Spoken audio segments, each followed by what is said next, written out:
Good morning and welcome to Mobility Matters. I'm your host, Javier Betancourt, Executive Director of the Citizens Independent Transportation Trust, or CITT. We're the agency of Miami-Dade County charged with overseeing your half-penny sales tax for transportation and implementation of the People's Transportation Plan.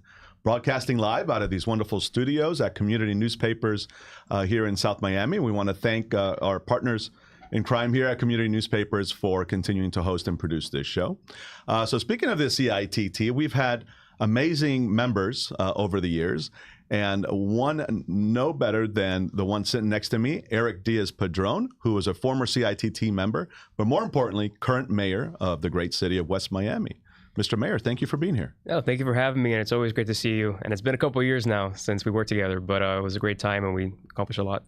It has been a couple of years, but you haven't changed. You're still in your 20s, right, for one more year, which is amazing. Yeah, that's going to end soon. So. And you were really young when you joined us. How old were you? Do you remember? I was about 21, 22 at the time. So I'm sure you were super excited to have a new member in the beginning of your the 20s. I loved it.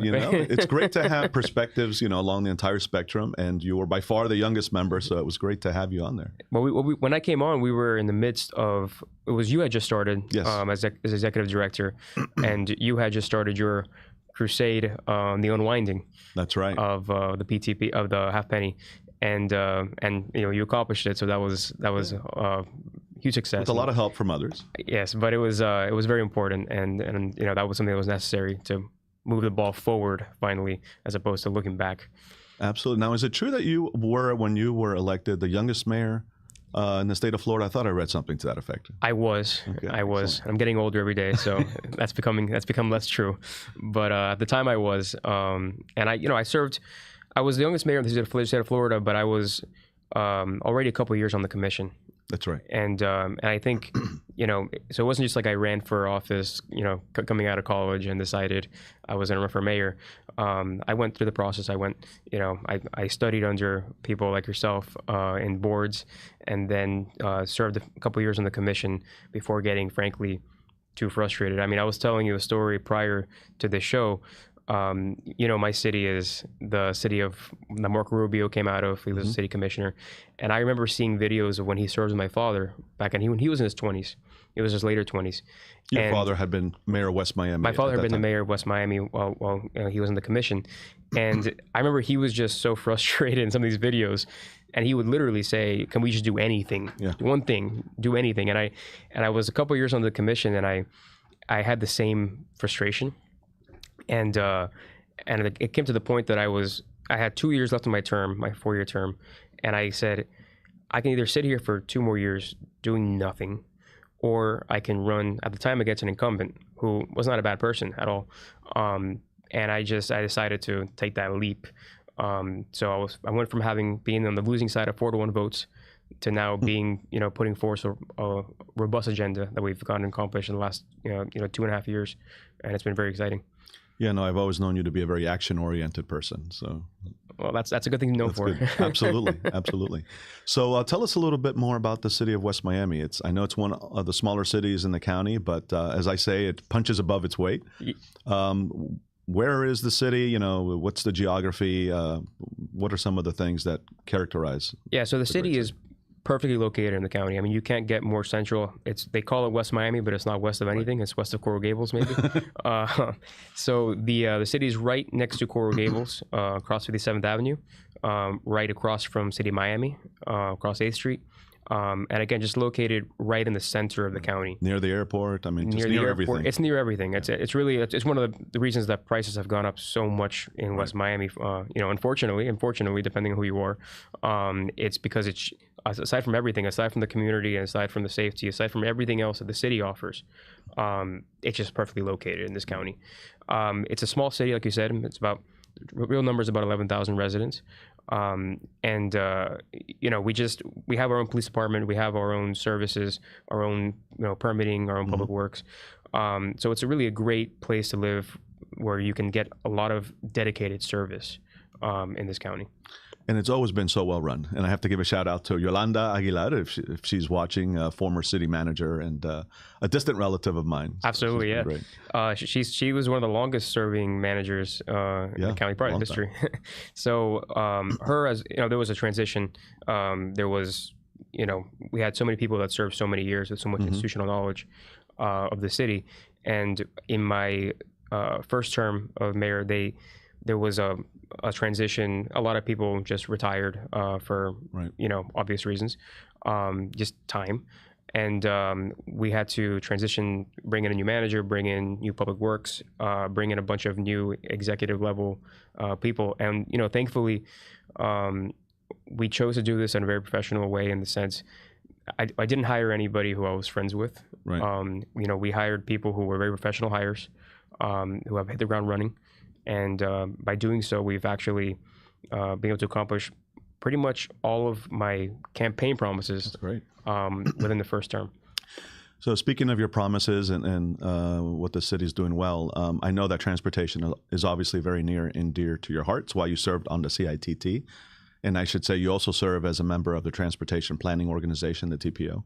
I think you were the governor's appointee? Yes, I have to thank the governor and the lieutenant governor for the opportunity and the honor of serving there. So tell us a little bit about what the city is doing with respect to transportation, starting with, I think you run an on-demand service, right? Yeah, so back when I was on the CTT, you guys used to give us these lists that would show the trolleys and other on-demand options and their usage in each city. And I remember looking at that list, and I was from West Miami, and I remember seeing West Miami was on the bottom of that list, and it wasn't because of alphabetical, it was because we had like no ridership at all on this fixed route trolley that we had. So while I was on the commission, we switched to on-demand service for EB, and the ridership has exploded. I mean, to the point that it justifies adding more vehicles, which you wouldn't expect in a small geographic area. But you know, there's a cost to that. So that the half penny only covers so much. Right. But you're using that also to like leverage grants. I think you had an FDOT grant, right? And yeah. We're our focus on the on-demand aspect, and we're playing with a map. It actually goes outside of the city to places that are relevant. Obviously, as the SMART plan continues to advance, you know, that's going to be an integral part to getting riders to that centers of mass transit, or to the buses to send, you know, making that organized. But right now, we're just focused on moving as many people, taking as many cars off the street, and making it easier for people. Especially, you know, the freebie has been extremely popular with our more elderly residents. Sure. Extremely popular. Get to services, the groceries, the doctors, right? Yeah, absolutely. Yeah. And again, the ridership, the data is much more than I would have expected. And so, yeah, it's a good problem to have. Great. So you mentioned the SMART plan, so let's dive into that. And the SMART plan, again, for those who don't know, is the Strategic Miami Area Rapid Transit Plan. It's a plan to expand rapid transit along 6 corridors throughout the county, but one is very close to the city of West Miami, and that's the East-West corridor. So what are your thoughts on the East-West corridor? I know originally it was going to be BRT on the Dolphin Expressway. Now they're toying with some ideas on Flagler. How involved are you, and what are your thoughts on what should be done there? Sure. So I was, while I was on the ATT, I was also part of the planning advisory group that put forth what ended up becoming the local preferred alternative of the BRT. Frankly, that should, like everything else, should probably be scrapped. And I think I'm in favor of something like elevated rail down the corridor. That's a super important corridor, obviously, because it includes FIU, includes other you know, massive institutions. I don't know that it's not going to be the first corridor to be built. That's for sure. And we're still at the nascent stages. We're still debating whether it should be BRT or something else. And it's the most complicated to figure out. I'm in favor of looking at, again, I say like because I'm hoping that in this process there's some innovations in mass transit that allow us to build cheaper with less footprint. But I'm in favor of something like that. BRT, the way it was designed, even now, even if you're a believer in BRT in this corridor, which I'm not, the access points for West Miami, for North Gables, for Flagami weren't very good from a, you know, to actually access transit. So even if that was something that we move forward with, it would have to be played with a lot to make sure that the station's accesses were actually relevant to my area and North Gables and areas around it. Right. Even Blue Lagoon. I mean, there's a lot kind of going on in that area, right? Yeah. Right. I mean, look, in a perfect world, we would have Waterford. I'm sorry, they don't call it Blue Lagoon anymore. Waterford. Yeah. In a perfect world, you would have transit options and a whole different, array. We've discussed in the past with mayors in South Miami and Coral Gables, a shuttle that runs down 57th Avenue, right? We're not there. We're still getting the basics of how to get people to the mass transit and getting the mass transit to be, going to everywhere that needs to go. Right. But there's a lot of potential and a lot of different routes that we can eventually implement that will move people essentially anywhere they need to go.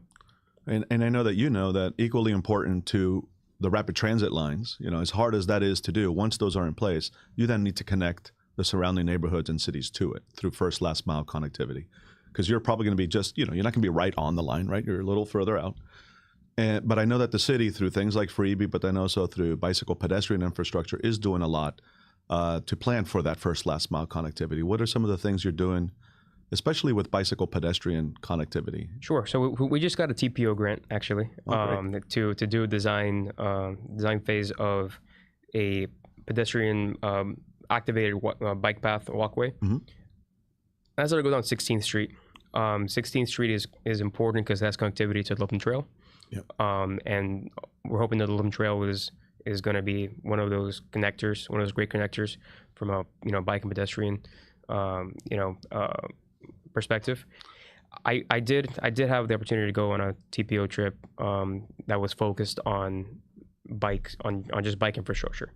And I think that was at the invitation of the Dutch cycling embassy, right? The Dutch cycling embassy. Yeah, the TPO bike immersion trip. Yeah. Yes, and it was fascinating. But what I liked most about it is the distinction that was made between the needs of recreational bikers. Mm-hmm. The spandex biker who needs to go miles and miles and miles uninterrupted. The road warriors, as we call them. Yeah. Oh, we call them road warriors. I was and the commuter biker, right? And the commuter biker needs, you're within 2 miles, 3 miles in this heat of a transit stop, of somewhere where you can access transit. And how do you get that person being able to bike there safely, unintimidated, without being somebody who's used to being on a bike in Miami, which is can be very intimidating if you're just using I was laughing with you. I used to see you I don't think you've done it in a while, but I appreciate you walk the walk. You used to bike to all the way downtown almost, right? To work, about 10 miles, yeah. And I used to see you out there and I said, who's this crazy guy? And it somehow survived. That's great. So we kind of jumped straight into policy and city stuff. We forgot to talk about you. So tell us a little bit about yourself. What's your background and how did you kind of get into public service? And what are some of the things that, Sure. Where did you go to school? Tell us about you. Yeah. So I grew up in Miami, obviously, right? I'm homegrown. I went to FIU for undergrad, went to University of Miami for law school. And while I was in high school still, I liked the political stuff. Frankly, high school was Belen, right? The Belen Jesuit, yes. You're checking all the boxes. You're very Miami, man. You got Teresa, if I'm not mistaken, St. Teresa. St. Teresa, Belen. I did a year of Revere Day School okay, you got them all. before going to Belen. But Belen was a fantastic experience, and I'm very active there. But when I was there, I got the political bug. Though to be honest with you, I never thought I would run for office. And the reason for that wasn't some moral thing. It was I was a big stutterer growing up, and to overcome that, I never thought I would be speaking in public or doing any of these things. I wouldn't even raise my hand in class or put the days you have to read for the Bible in church. Those were very intimidating days. So it's intimidating regardless, but I can imagine. Yeah. but overcoming that allowed me to get into politics, speaking, constantly publicly. From there, I joined campaigns. My senior year, I was helping out very much with campaigns in Coral Gables. Yeah. Went to college, became a president of the College Republicans there quickly, and joined Congressman Curbello's initial campaign as one of his first volunteers. And from there, that was a very active young group of people all who've gone off to do great things around politics. And it reminds me of the Bob Dole '96 campaign people always talk about. And from there, honestly, everything just kept spiraling positively towards community involvement. And I think that's when I got the appointment to be in the Millennial Task Force, which transitioned into my transit policy work with you and the CITT, right. which transitioned to an appointment to the City Commission in West Miami, and subsequently a re-election, and then ultimately an election as mayor. So it all stems from a very involved part. When I was in College Republicans, I was frustrated because we were playing campus politics, and I really wanted to deal with real policy, because I truthfully, I don't love the political part of it. I like the policy side of it a lot more. So I was glad to have the opportunity so early to be able to do that. So I think you're a great example, for anyone watching or young people in Miami-Dade County. Sometimes it seems so daunting, right? You're frustrated by a lot of things, but you don't feel like you can be a part of the solution. The reality is there's so many opportunities in Miami. It's actually very open and very welcoming if you want to be involved, right? And I think that's the perfect example. Start off somewhere, working either on the political side or even for nonprofits.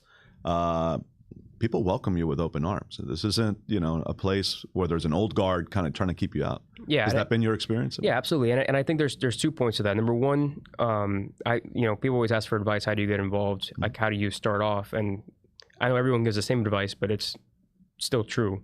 The best way to get involved is on the campaign side, right? The campaign you believe in, right? Even if the person has no shot, right? My first campaign that I actually worked on, we lost 70-30.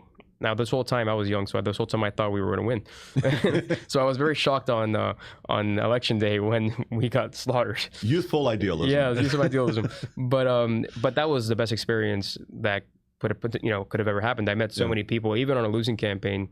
You make so many connections, you learn so much.